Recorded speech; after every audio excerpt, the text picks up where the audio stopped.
Magandang araw.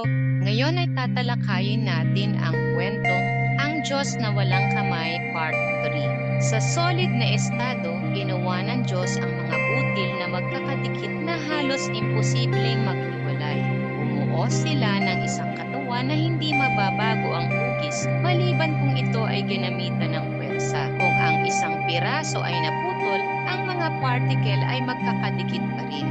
Halimbawa, pagkiskisin mo ang mga bato, ang nabiyak na bahagi ay mananatiling solidong piraso ng bato. Pagdating sa mga liquid, sinabi ng Diyos, magkapit din kayo, ngunit hindi gaanong mahigpit, upang wala kayong sariling hugis at gumulong kayo sa isa't isa.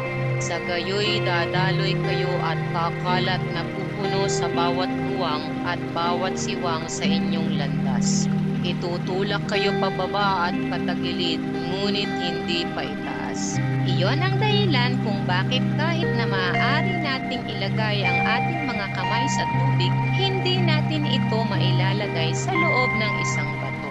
At sa mga gas, sinabi niya, ang inyong mga particle ay hindi magkakadikit, maaari silang malayang gumalaw sa lahat ng direksyon.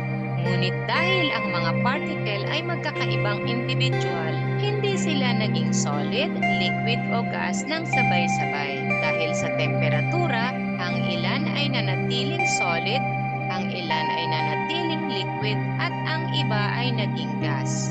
Habang sinusunod ang mga batas na ito, ang maliit na patak ng kawalan na magiging mundo natin ay nagpatuloy sa pag-ikot sa sarili nito at sa paligid ng araw sa napakatinding lamig ng kalawakan. At sa paglipas ng panahon, ang panlabas na bahagi ng masa na ito ay nagsimula ng isang sayaw, ang sayaw ng mga elemento.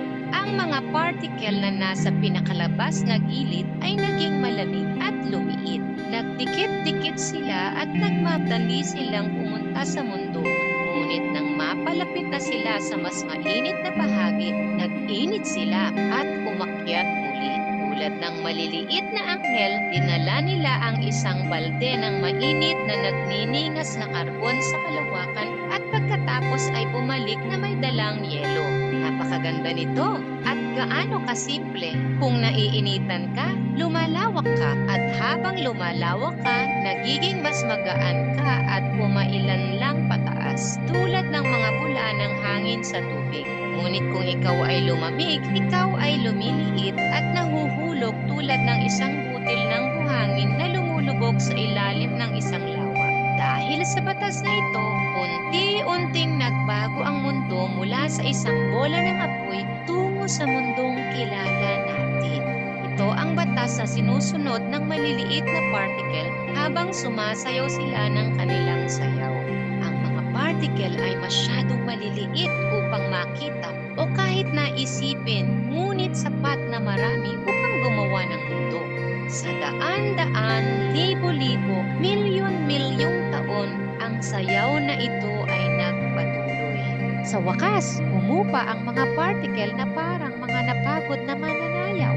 Isa-isa, ang mga ito ay naging liquid muna, pagkatapos ay naging solid at habang nagiging liquid o solid, ang ilan sa kanila ay naakit sa iba at bumuo ng mga bagong sangkap. Ang mas mabibigat na mga ito ay napalapit sa pusod ng mundo at ang mas magagaan ay lumutang sa ibabaw nila tulad ng langis na lumulutang sa tubig.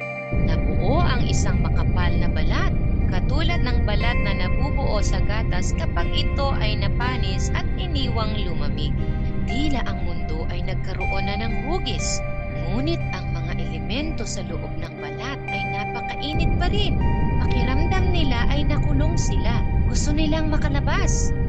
Ano ang kanilang gagawin? Kailangan nilang sundin ang batas ng Diyos. Kapag ikaw ay mainit, lumalawak ka. Walang lugar upang lumawak, kaya't sumakok sila. Binasag nila ang balat ng mundo at ito ay parang isang kakilakilabot na labanan.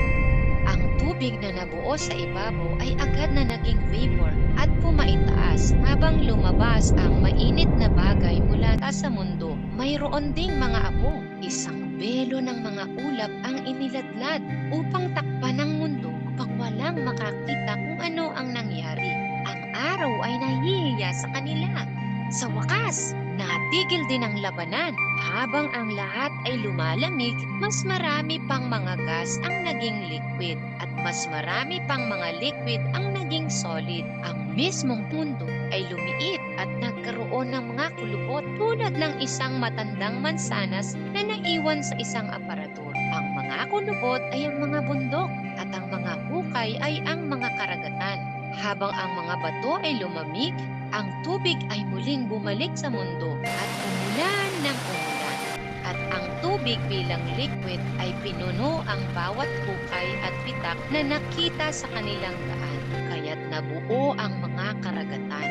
Sa ibabaw nila ay ang hangin. Ito ang hangin na ating nilalanghap. Ang ulap ay naglaho at ang belo ay umurong at ang araw ay muling nakangiti sa kanyang magandang anak na babae, ang mundo. Ang mga bato, tubig, hangin, solid, liquid gas. Ngayon, tulad ng kahapon at milyon-milyong taon na ang nakalipas, ang mga batas ng Diyos ay sinusunod sa parehong paraan. Ang mundo ay umikot sa sarili nito at paikot-ikot sa araw.